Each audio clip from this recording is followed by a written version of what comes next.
Bismillahirrahmanirrahim. Assalamualaikum warahmatullahi wabarakatuh. Waalaikumsalam warahmatullahi wabarakatuh. Innal hamdalillah nahmaduhu wa nasta'inuhu wa nastaghfiruh wa na'udzu billahi min shururi anfusina wa min sayyiati a'malina. Man yahdihillahu fala mudilla lahu wa man yudlil fala hadiya lahu. Asyhadu an la ilaha illallah wahdahu la syarika lahu wa asyhadu anna Muhammadan 'abduhu wa rasuluhu. Allahumma shalli wa sallim ala sayyidina wa habibina Muhammadin bin Abdillah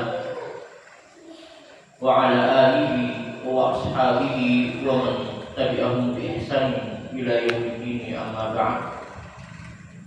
Hadirin jamaah salat maghrib Masjid Al-Waqafiyah, insyaallah sama-sama dirahmati oleh Allah Subhanahu wa taala. Alhamdulillahirabbil alamin, tentunya segala puji dan syukur yang mana senantiasa kita limpahkan dan kita curahkan kepada Allah yang senantiasa memenuhi segala kebutuhan kita, Rob yang senantiasa mengatur kita, Rob yang kemudian memberikan begitu banyak nikmat kepada kita.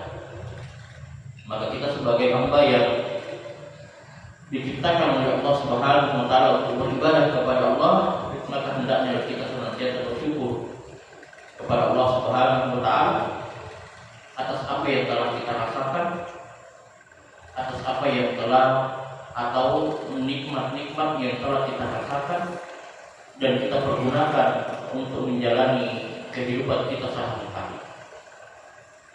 Dan tentunya juga sholawat serta salam kepada junjungan kita yakni Nabi Muhammad sallallahu alaihi wasallam, kepada keluarga beliau, sahabat dari beliau, dan tentunya seluruh pengikutnya yang insyaallah akan senantiasa istiqomah hingga yaumil akhir. Hadirin jamaah salat maghrib yang dimuliakan oleh Allah, kembali di malam hari ini kita melakukan rutinitas kita, yakni belajar atau sama-sama mengkaji salah satu kitab fikih, yakni kitab fikih muyassar. Dan tentunya banyak hal yang telah kita pelajari bersama dan kita pahami bersama. Maka perlu kita ketahui bahwasanya Allah Subhanahu wa taala mengatakan di dalam Al-Qur'an, "Qul hal yastawi alladziina ya'lamuna wal ladziina la ya'lamun."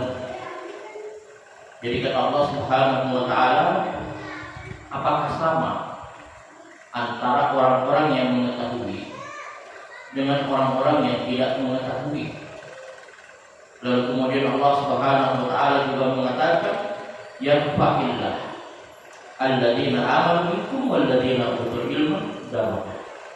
Bahwasanya Allah Subhanahu wa taala kemudian mengangkat derajat orang-orang yang beriman di antara kamu dan orang-orang yang diberikan ilmu beberapa derajat.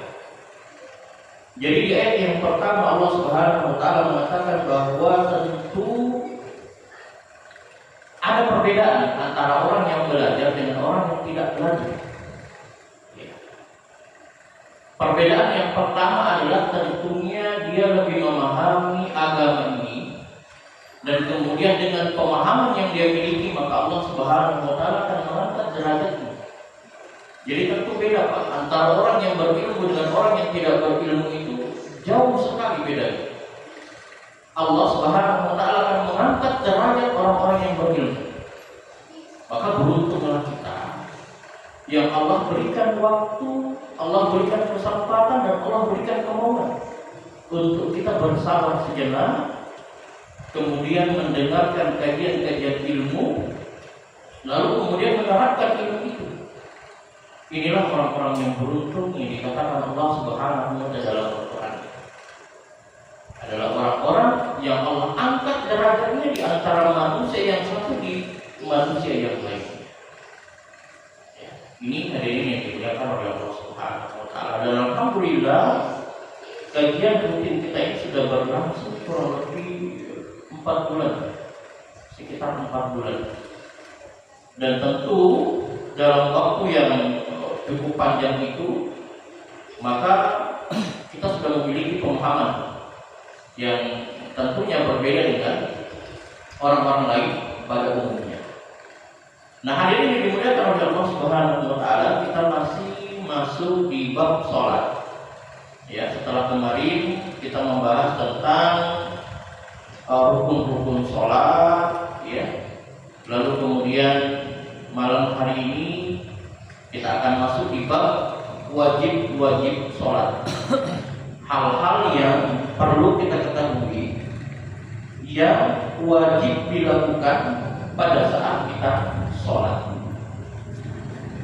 Di sini penulis mengatakan wajib-wajib sholat itu ada 8, yang mana bisa membatalkan sholat apabila ditinggalkan dengan sengaja. Ya. Dan wajib sholat ini gugur jika disebabkan karena dia lupa atau dia tidak tahu. Tetapi tidak gugur dengan serta-merta, akan tetapi dia wajib menggantikannya dengan sujud syahwi karena dia lupa. Ya. Kemarin kita sudah bahas ya perkara tentang sujud syahwi, apakah dia dikerjakan setelah salam atau sebelum salam. Bahkan kemarin kita sudah bahas juga yang lebih rugi yang mana, apakah sesudah salam atau sebelum salam. Ya, kita mengambil jalan yang di tengah. Ya, apabila kita sedang menjadi imam, sebaiknya yang kita lakukan sujud sahwi itu sebelum salam. Ya, supaya apa? Supaya jamaah yang masbuk, ya, maka mengetahui posisi atau keadaan yang sedang kita lakukan. Kalau sesudah salam kan jamaah nanti bingung. Ya, apakah ini masih sholat atau orang sudah sholat?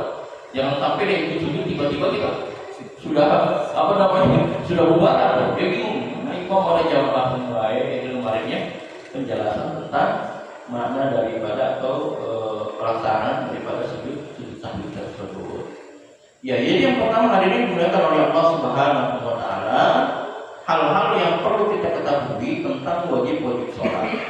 Maka beda antara wajib sholat dengan rukun sholat adalah barang siapa yang lupa satu rukun, maka sholatnya tidak sah kecuali dengan melakukannya, dengan mengulangnya.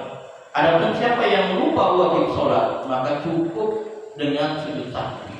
Ya, jadi dia tidak mesti harus mengulang daripada sholat itu, cukup dengan sujud sahwi. Maka itu sudah cukup sebagai pengganti. Ya. Hadirin dimuliakan oleh Allah, maka poin-poin yang harus kita pelajari dan harus kita pahami terkait tentang penjelasan wajib-wajib sholat adalah sebagai berikut. Yang pertama, semua takbir selain takbiratul ihram yang disebut dengan takbir intiqal, yaitu takbir perpindahan. Jadi ketika kita sholat, wajib sholat itu adalah takbir ketika takbir perpindahan. Jadi dari berdiri kemudian ruku, kemudian ruku, ya, setelah ruku kemudian perpindahan berdiri, ya, maka itu juga ada takbir, ya, kecuali sujud. Kalau sujud tidak ada, Pak. Ya, jadi bangkit dari yang sampai bangkit dari sujud ada juga yang takbir begitu. Ya, itu tidak ada, ya. Jadi di sini kata Nabi sallallahu alaihi wasallam, ra'aitu Nabi sallallahu alaihi wasallam yukabbiru bi kulli raf'in wa khufdin wa qiyamin wa qu'udin. Aku melihat Nabi sallallahu alaihi wasallam itu takbir di setiap bangun, ya, dari sujud. Ya, jadi bukan takbir dengan gerakan yang dimaksudkan di sini, Pak, ya. Jadi wajib-wajib sholat itu hampir dilakukan, ya, secara keseluruhan itu sifatnya adalah ucapan. Ya, sifatnya ucapan. Jadi bukan takbiratul ihram itu yang dengan gerakan Allah, tidak.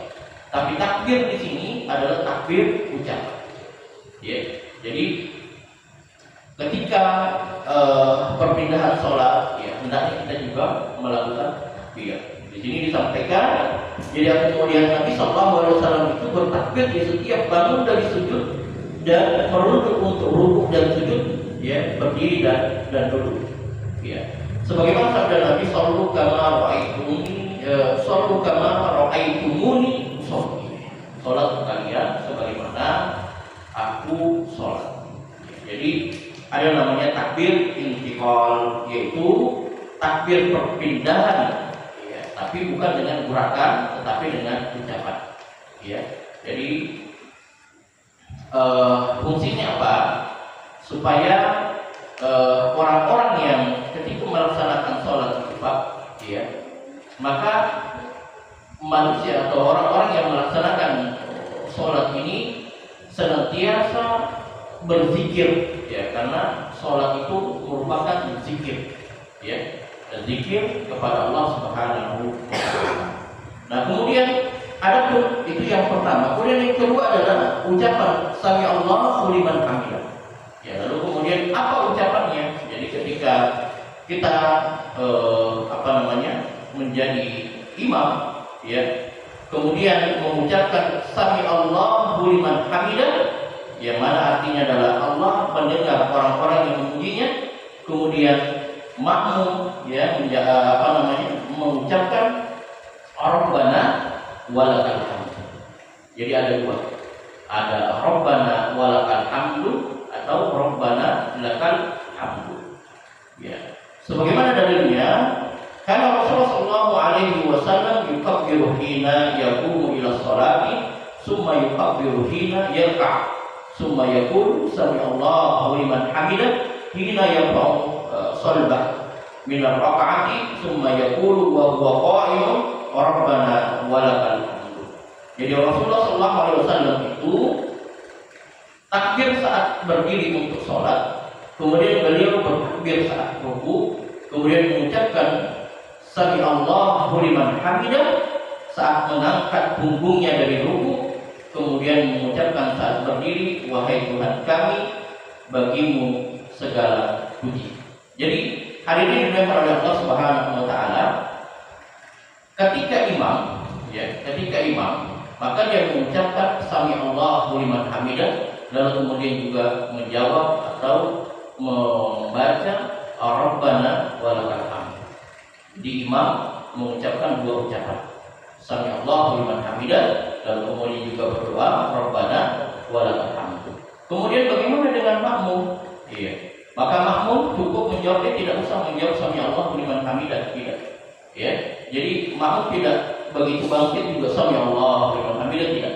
Cukup dengan menjawab Rabbana walakal hamd. Ya, cukup dengan berdoa Rabbana walakal hamd. Ya. Kemudian yang selanjutnya adalah ucapan, ya. Ini wajib-wajib sholat itu berkaitan dengan perkataan, ya, ucapan-ucapan yang dilakukan di dalam sholat, ya. Yang selanjutnya adalah ucapan subhana rabbil azim atau doa, ya. Jadi maha suci Tuhanku yang maha agung saat kita rukuk. Ya, jumlahnya berapa kali? Ya, wajibnya itu 1 kali, Pak. Ya, sunnahnya 3 kali. Jadi ukuran daripada tumaninah sebagaimana yang kita sampaikan kemarin, yaitu ketika dia rukuk dengan sempurna lalu dia mengucapkan subhana rabbil azim, maka itu sudah cukup tumaninah. Ya. Tetapi jika ada orang yang melaksanakan sholat kemudian tidak sempat mengucapkan doa tersebut, ya, bisa dikatakan ini sholat kita berdosa. Ya, ukuran daripada tumaninah di dalam sholat adalah mengucapkan bacaan daripada sholat itu, ya, wajibnya cukup 1 kali. Ya, jadi subhanallah. Ya. Kalau dia ingin menambah silakan 3 kali subhanallah. Ya. Kemudian yang selanjutnya adalah subhanallah rabbiyal a'la. Ini juga ucapan ya, maksud Tuhanku yang maha tinggi ketika dia sujud. Ya, jumlahnya berapa? Wajibnya cukup 1 kali. Ya, sunnahnya ya 3 kali.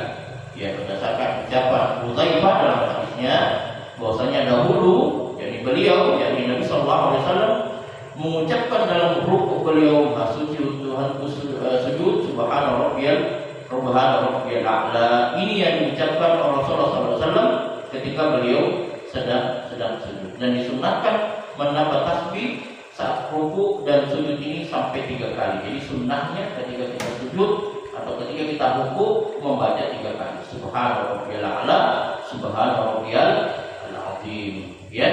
Namun wajibnya berapa? Wajibnya cukup satu kali. Ya, seperti itu. Lalu kemudian ucapan Rabbighfirli, wahai Tuhanku, ampunilah aku. Ucapan ini diucapkan ya ketika duduk di antara dua sujud. Ya, jadi ketika bangkit daripada sujud, kemudian apa yang dibaca? Rabbighfirli. Ya. Silakan ya, itu juga di dalam beberapa riwayat juga kan ada tambah Rabbighfirli warhamni wajibuni waqini wa'afani warhamni. Namun ya, penulis di sini mencukupkan dengan perkataan Rabbighfirli, ini sudah cukup. Ya, ini sudah cukup. Ya, kemudian tasyahud awal bagi selain makmum yang imamnya langsung bangkit karena lupa. Ya, maka dalam kondisi ini dia tidak wajib tasyahud karena kewajiban mengikuti imam. Karena Nabi SAW ketika lupa tasyahud pertama maka beliau tidak kembali kepadanya, namun beliau menutupnya dengan sujud sahwi. Ya, jadi yang ketujuh adalah di sini penulis mengatakan ya tentunya tasyahud awal. Namun ketika dalam kondisi ini lalu kemudian makmum melihat imamnya lupa melaksanakan mengerjakan tasyahud awal, ya, maka ketika makmum sudah mengingatkan, namun ternyata mungkin imam tidak mendengar atau tidak lupa, dan dia sudah berada dalam posisi sempurna, ya, maka tidak mesti dia harus mengulang kembali untuk duduk sujud, duduk tasyahud awal. Ya. Apakah sholatnya batal? Tidak.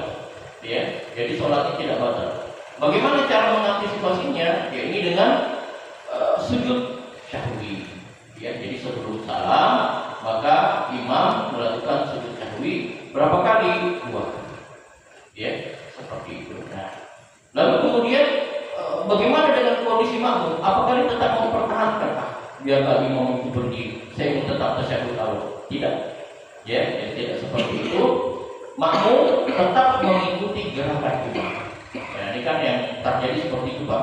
Ya, ketika dia sholat berjamaah lalu kemudian imamnya ternyata lupa tasyahud awal dan dia sudah mengingatkan, ya mungkin karena entah kenapa ya, dia memaksakan dirinya untuk tetap melaksanakan tasyahud awal, padahal ini salah. Ya, mungkin boleh jadi baginya itu baik, ya. Namun ya ternyata diatur di dalam kitab ini bahwa kondisi tersebut adalah kondisi yang tidak dibenarkan. Kenapa? Karena makmum wajib mengikuti imam pada saat sholat berjamaah. Ya, inilah syariat kita, Pak. Ya. Jadi syariat kita itu memang betul-betul diatur oleh Allah Subhanahu wa taala, bukan kemauan kita. Ya, enggak, imam salah, saya tidak mau. Ya, tidak seperti itu. Ya, jadi imam dipilih, ditunjuk untuk diikuti. Ya, jadi sami'na wa ata'na, itu seperti itu dalam kondisi sholat berjamaah. Ya. Nah, kemudian hadirin dimuliakan oleh Allah Subhanahu wa taala, di bagian yang ke-6 kita masuk sunnah-sunnah sholat. Ya, kalau tadi itu adalah wajib-wajib sholat yang perlu kita ketahui, dan wajib-wajib sholat itu ya semuanya terkait tentang perkara ucapan. Ya, jadi takbir selain takbiratul ihram, karena itu merupakan rukun daripada sholat. Kita sudah jelaskan kemarin bahwa takbir itu takbir awal, ya, takbiratul ihram itu merupakan rukun sholat. Yang mana apabila dia tidak melakukan hal itu maka sholatnya dianggap tidak sah. Ya, itu itu berlaku juga bagi orang yang masbuk. Ya, jadi maka ketika dia masbuk, hendaknya dia harus memperhatikan takbir. Jangan sampai dia langsung mengikuti kondisi ketika dia mendapatkan imam dalam kondisi ruku, dia langsung kemudian ikut ruku. Ini tidak dibenarkan dan ini salah. Maka sholat seperti ini bisa dianggap tidak sah. Akan tetapi seperti apa? Maka dia tetap tenang, kemudian dia takbir dulu, Allahu Akbar, ya, lalu kemudian dia ikut posisi imam. Kalau imam itu ruku, ya ruku. Imam itu sujud, ya sujud. Ya. Jangan juga ketika dia masbuk, kemudian dia mengejar sholatnya imam. Itu ada Pak seperti ini. Jadi ketika imam itu sujud, dia seperti sholat sendiri. Dia mulai takbir, kemudian dia mulai ruku, kemudian dia sujud. Ya, akhirnya dia mengejar ketinggalan imam. Ya, ini tidak dibenarkan seperti itu, baik. Tidak dibenarkan. Ya, yang baiknya seperti apa? Dia takbir dulu dengan tenang, setelah dia takbir dengan tenang, lalu kemudian dia mengikuti posisi imam yang dia dapat. Kalau imam sedang sujud, maka dia sujud. Kalau imam itu ruku, maka dia ruku. Apakah dia wajib mengulang menambah jumlah bilangan rakaatnya? Ya. Kalau dia sebagian orang mengatakan kalau dia masih mendapatkan posisi imam pada saat ruku, maka itu masih terhitung satu rakaat. Dia tidak perlu mengulang.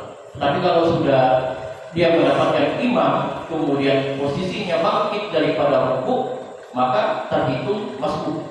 Terhitung masbuk apa? Maksudnya tertinggal satu rakaat.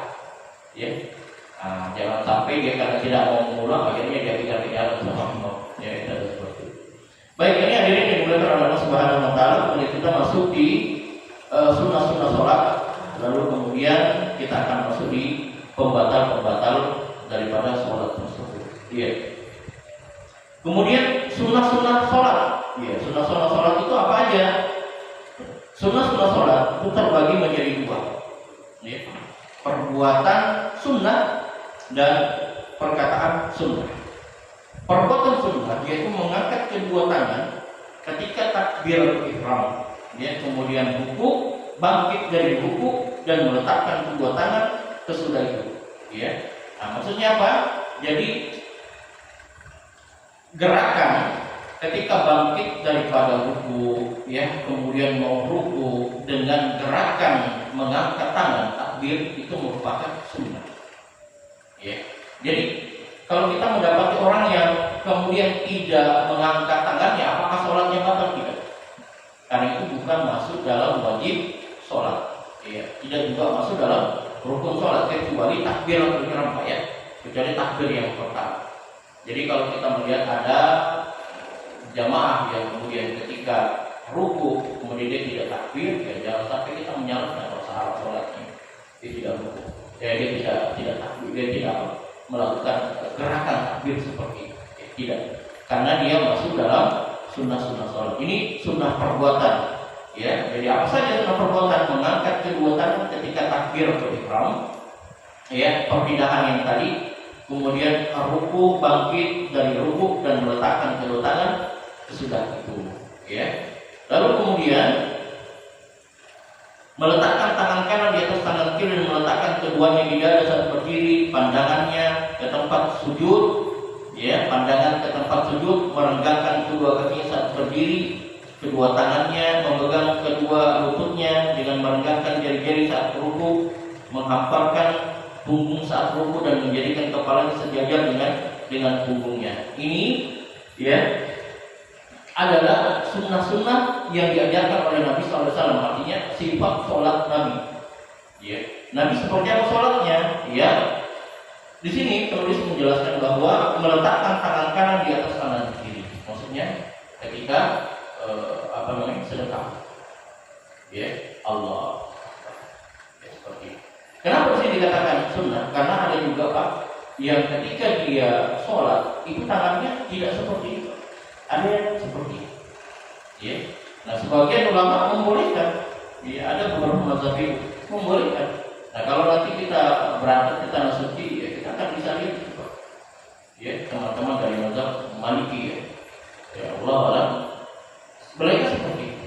Ya, biasanya saya dapat itu dari jamaah-jamaah Pakistan itu, ya. Kemudian ada juga dari jamaah-jamaah Iran juga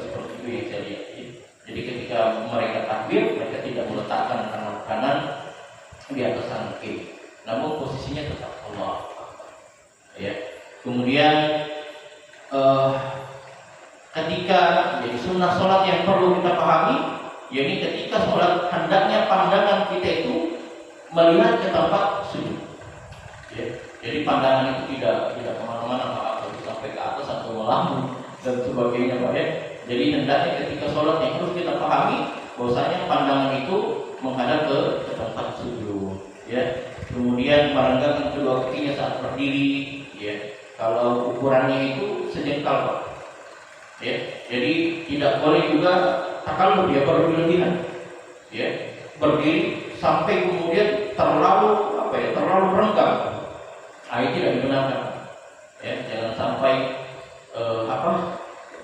kemudian menyusahkan orang-orang di sekitar kita. Ya, ada biasa kita sholat itu sampai kesempitan kita. Ya, kenapa? Karena langkahnya mungkin terlalu besar.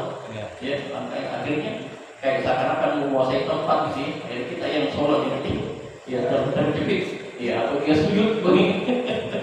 Ya, itu ada begitu Pak. Nah, ini yang tidak dibenarkan. Ya. Kemudian ada pun perkataan-perkataan sunnah, ya seperti doa kita.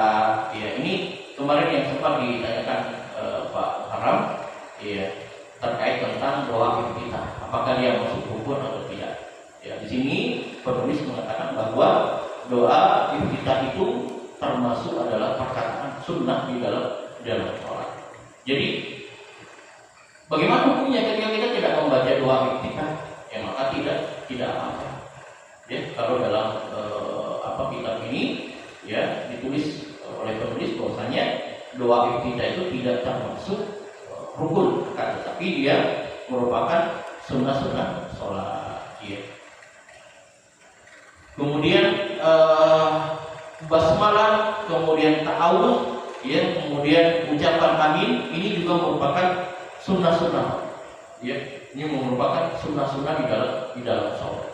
Ya, jadi kita mengucapkan amin. Ya. Lalu kemudian apakah kita tidak, maksudnya bagaimana hukumnya ketika kita mau mengucapkan amin, kemudian mengucapkan bismillah? Ya. Yang dimaksudkan di sini ucapan sunnah di dalam sholat ini, ya, bismillah itu ketika kita menjadi imam Pak. Jadi bismillah itu boleh dijaharkan, boleh disirkan Pak.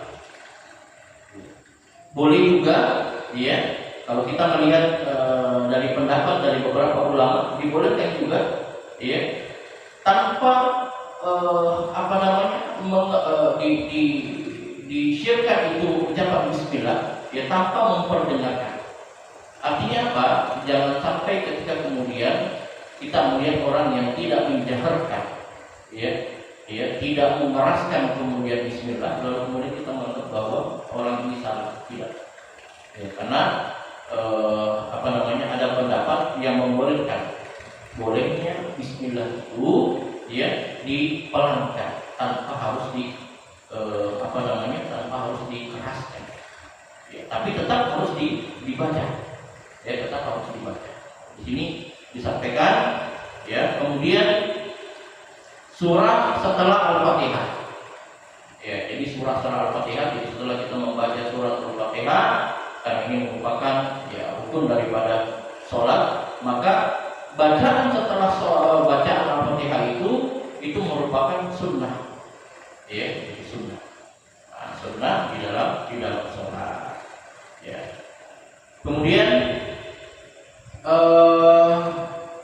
doa sesudah tasyahud, ya, sebelum salam.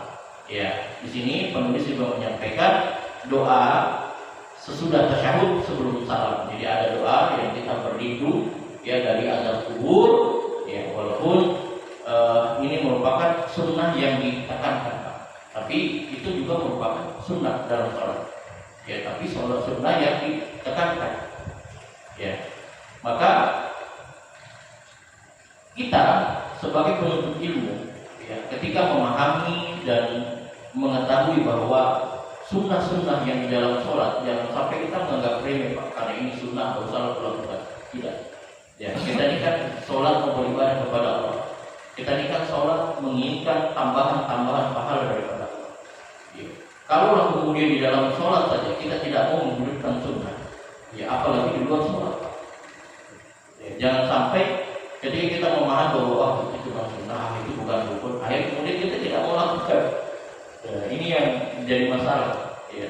Namun itu tadi penting bagi kita untuk memahami supaya apa? Supaya tidak timbul keraguan-keraguan. Karena jangan sampai aku tidak sempat membaca surat setelah surat Fatihah, sah nggak sholatku dia? Seperti itu. Atau ada orang yang dia tidak mau sholat, kenapa? Karena tidak hafal bacaan setelah bacaan Al-Fatihah. Jangan sampai kenapa tidak sholat? Saya yang kuhafal cuma Al-Fatihah saja. Iya, takutnya nanti tidak sah sholat. Anda, kita orang yang berilmu yang paham itu adalah sunnah di dalam sholat. Maka ketika bapak tidak bisa membacanya, maka tidak mengapa. Ya, dibolehkan saja. Seperti itu. Nah, masih ada? Udah. Oh sudah.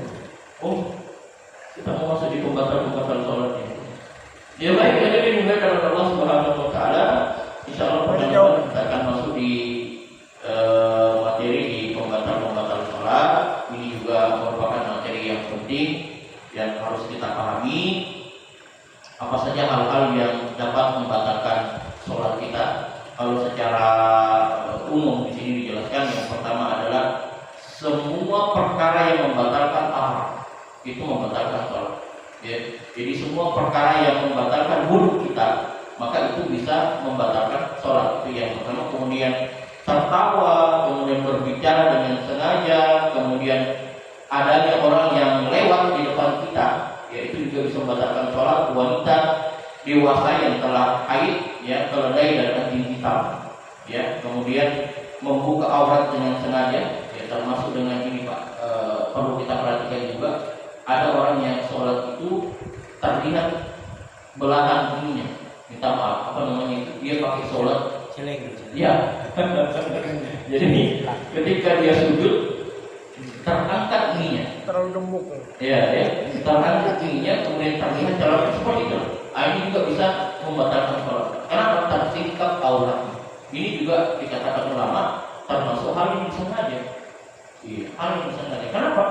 Ya sudah tahu bahwa kalau dia sujud dia kan pakai baju yang jakis, ya pendek. Sudah tahu bahwa itu ketika dia sujud kemudian bisa terangkat, tapi dia masih tetap lakukan. Ya kecuali yang dimaksudkan di sini adalah tersingkap, mungkin ketika dia sholat di lapangan ada badai, ya ada angin kencang kemudian terangkat, maka itu tidak mengapa, ya tidak mengapa seperti itu. Tapi kalau memang hal yang saya sampaikan tadi itu juga di sini dijelaskan bahwa itu merupakan pembatal daripada sholat itu sendiri. Ya sampai membelakangi kiblat, ya kemudian adanya najis pada badan ketika kita sedang sholat, meninggalkan salah satu rukun sholat dan salah satu syarat secara sengaja tanpa wudu. Ini hari ini dilakukan oleh Allah Subhanahu Wa Taala. Insyaallah pekan depan kita akan bahas hal-hal yang dapat membatalkan sholat kita. Demikian kajian kita pada malam hari ini. Kurang dan lebihnya saya mohon dimaafkan. Ada nama